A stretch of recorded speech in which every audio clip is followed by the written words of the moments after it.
бул сүрөттөрдү карап туруп менде бир мындай суроо пайда болуп атат да, мондай көрүүчүлөр да айтышы мүмкүн да, мындай багында чайкап алышат го, мисалы чаткал эле ушунда чайкап алышат.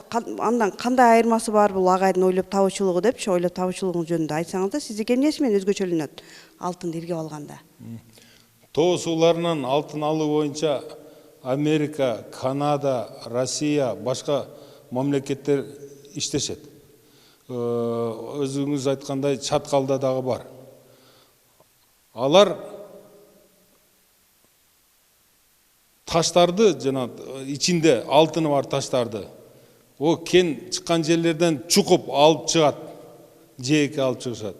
Анан кийин сууну сордуруп, чоң идиштерге толтуруп, андагы алып чыгышат да. Ошо суу менен жана алтын аралашмасын жууп алышат. Алардан айырмаланып, мен мына ойлоп тапкан жабдыгымы суунун түбүнө киргизип коем. Суунун түбүнө киргизип коем. Суунун эң түбүнө киргизип туруп, мына момундай казыктар менен кагып коюп коем. Анан суу өзү кирет. Суу өзү кирет, анан ташкын болгондо, селдер жүргөндө, жана алтыны бар кумдар дагы ошонун ичине кирип калат. Анан кийин ал кирип калган кумду мындай тепкичтер аркылуу жууп коет. Мен жабдыгым жууп коет. Жууп койгондо мына мондай болуп туруп, алтын асадка берип калат. Мына болуп, алтын мына көрүнүп турат. Алтын асадка берип калат. Анан белгилүү бир убакыт өткөндөн кийин ошо суунун түбүнөн мына жабдыкты чыгарып алып туруп, мына алтынын төгүп алабыз да, кайтып дагы суунун түбүнө киргизип коебуз. Бунун артыкчылыгы оңойчулугунда. Сууну мисалы үчүн жээкке ташыбайбыз. Тоо кенин чукуп, экскаватордун кереги жок. Тоо кенин чуккан экскаватордун кереги жок. Бул тоо кенди суу өзү агызат. О арыкты дагы керек болсо суу өзү чукуйт. Өзүнүн күчү менен чуккан арыктын ичине ушул жабдыкты киргизип койсо, алтын өзүнөн өзү агылып келет дагы, мына тепкичтерде туруп калат. Бизде баягы ойлоп табылып, анан ошол боюнча эле калып кеткен жагдайлар көп да. Анан ушул боюнча кандай кылабыз эми? Пайдалануу жактары. Областтын губернаторунун приемуна кирдим. Ойлоп тапкан нерселерди көрсөттүм. Мен губернаторго айттым. Алтын чыгуучу райондор, мына Тогуз Тороо району, Чаткал району, Алабука району, ошол райондордун акимдерин мага жыйнап бериң дедим. Жаш балдардан түзүлгөн бригада болсо, мен ошо балдарды үйрөтөйүн. Анан кийин өзүм жасаган жабдыктарды берейин. Анан кийин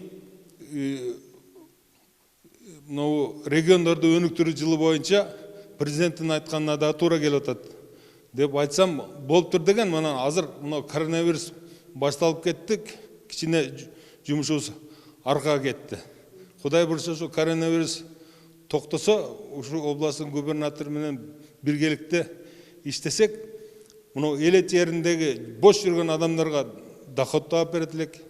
Аларга иш таап берсек, алардын курсактары ток болуп, Россияга дагы кетпей калат эле. Мен ошонун үстүндө иштеп атам азыр.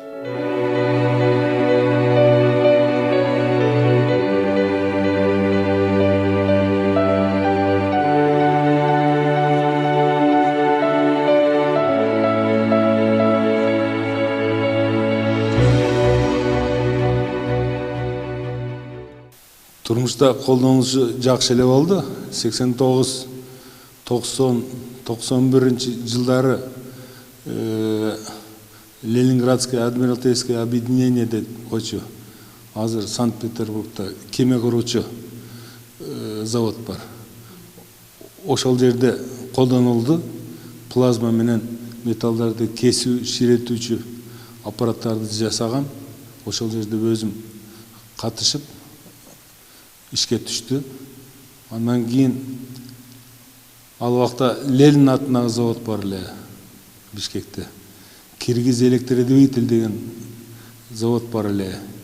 Ошол жерде дагы иштеди. 10 заводда менин ойлоп табууларым колдонулуп, 10 заводда иштеген үчүн Кыргызстан Ленин комсомол сыйлығынын лауреаты болдум. Ал убакта Советтер Союзу убагында илимге жакшы көңүл бурулчу эле. Андан кийинки ойлоп табууларым, муну Кыргызстанда ар түрдүү тоолордо боектор бар да. Ошол боектордон полго сыр, полго краска чыгардым. Ал деле жакшы эле колдонулду. Мен өзүм жасап, өзүм сатканда колдонулду да. Бирок бирөөлөр жасап аракет кылышпады. Эми азыр болсо, азырга деле Кудайга шүгүр